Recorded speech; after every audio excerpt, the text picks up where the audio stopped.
Let's begin this session with homework exercise number 10 from section 8.4.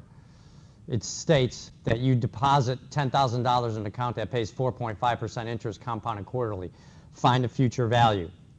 Okay, so the future value is A equals P times 1 plus R over N raised to the N times T power. All right, needed in parentheses with an old 80, if you have an 83 or older version of the 84. All right, the principal is 10,000. 1 plus the rate as a decimal, 4.5 is 0.045. Move it over 2 places. Quarterly, N is equal to 4. So we divide by 4. And raise to the N is 4 again for quarterly, and T is 1 year. So 4 times 1, or just 4th power. Okay, so we'll go ahead and put that into the calculator in one step and get our answer. 10,000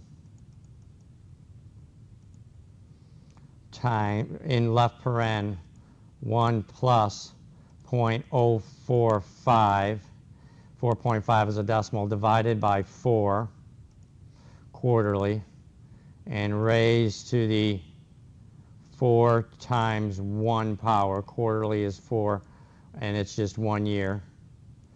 And we get a, to the nearest cent, $10,457.65.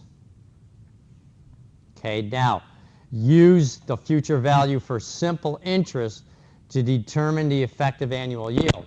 So now we're going back to the simple interest formula, future value, but it's for simple interest, which is the amount is the principal times 1 plus RT.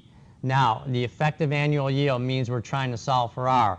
Future amount is what we got from the first part of the problem, $10,457.65. The original principal was 10,000. Okay? And then we're multiplying by 1 plus the rate we don't know, and the amount of time is 1 year. So there's no N in this formula. We're just calculating it with the amount of time, which is 1 year in simple interest. We'll distribute the 1,000, and we get 10,457.65 is equal to 10,000 times 1 plus 10,000 times R. R times 1 is just R. So then we would subtract 10,000 from both sides, okay, to cancel that out. So then when we, on the left side, 10,457.65 minus 10,000, we can do that in our head, right? 457, or do the math, it's easy, 65 is equal to 10,000 R, that's what remains on the right side, and simply divide both sides by 10,000.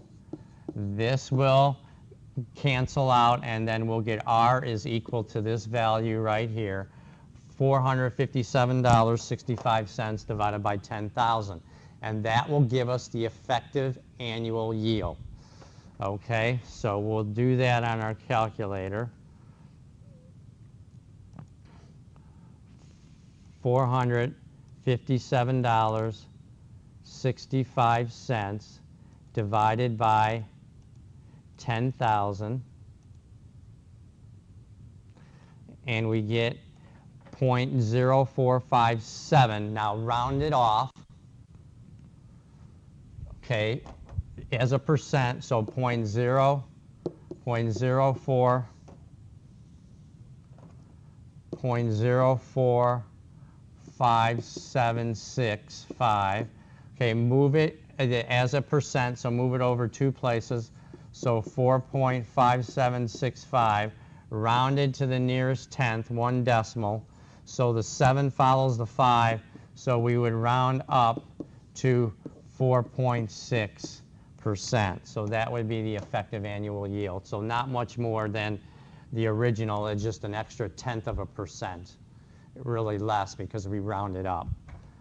Okay, so the effective annual yield is 4.6%.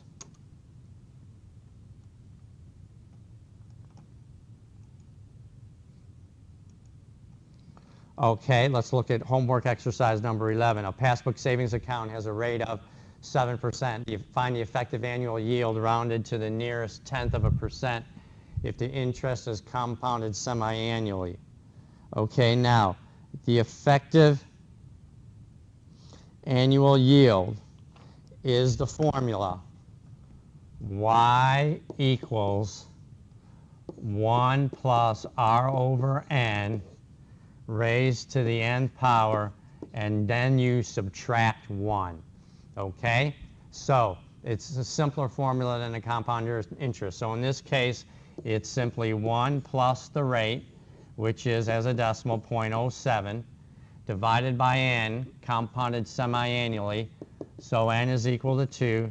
So divide by 2, and then raise it to the second power, and then you have to get out of the exponent and subtract 1. So only the 2 is in the exponent. So you don't really need to use a parentheses around this exponent because you only have one number. Okay? So then what we can do is we can substitute it into our formula, or into our calculator, and we get left paren 1 plus 0.07, the rate as a decimal, divided by 2, because it's compounded semi-annually, and then raise it to that same n power 2. Now you got to get out of the exponent by hitting a right arrow. A right arrow, the right over here, that right arrow, get out of the exponent, subtract 1, okay? So make sure you're out of the superscript. Now go ahead and make it into a percent, and then we'll round off. So 0.071225, move it over 2 places, so 7.1225, rounded to the nearest tenth. The tenth is a 1 followed by a 2, so we would leave it at 7.1%, round down, and we would get 7.1. Okay, so you can see here the compounding doesn't make it that much of a significant difference in this case. Oops, I think I put an extra slash. Let's try that again. There we go, 7.1, okay? But you do get an extra 10%, 1/10 of a percent. All right, let's look at number 12. Determine the effective annual yield for each investment and select the better investment. 13% compounded monthly. Okay, so the effective yield is 1 plus the rate, which is 0.13, compounded monthly, divided by 12, raised to the 12th power, and then get out of the exponent and subtract 1.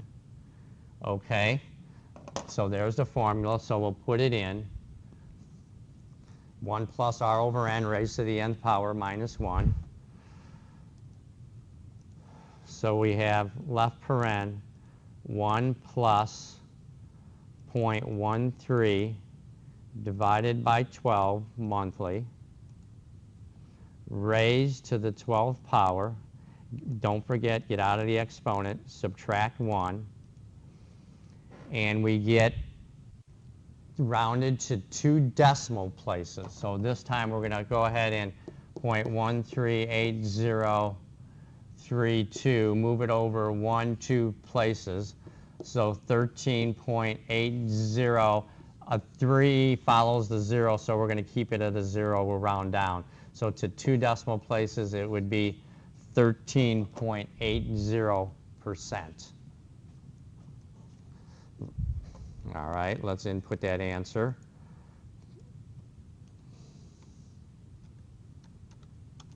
All right, now the effective yield, 13.25 compounded annually. Now, actually, compounding annually means that's what it is, so you really don't need to use the formula here. You can put it in.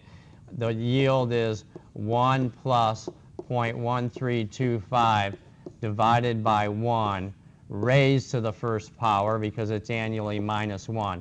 but annually means it's just going to end up being 13.25. But you can go ahead and put it into the formula, and you'll see you'll get the same answer. So you'll go ahead, if you want, you can do it just to verify. 1 plus 0.1325 divided by 1, because it's annually, and you're just simply raising it to the first power, and then get out of the exponent, subtract 1, and there it is. Okay, so again, it's just, that's what it means. Effective annual yield is compounded annually. So you're going to get the same amount. So now the better investment is going to be compounded monthly, because it was higher at 13.8, is a higher rate than 13.25. So monthly is definitely going to be the better investment. Okay? Very good. We'll stop this session here. If you have any questions, send me an email at tswers@hodges.edu, TSWIERSZ, or call me at 239-938-7805. Thank you.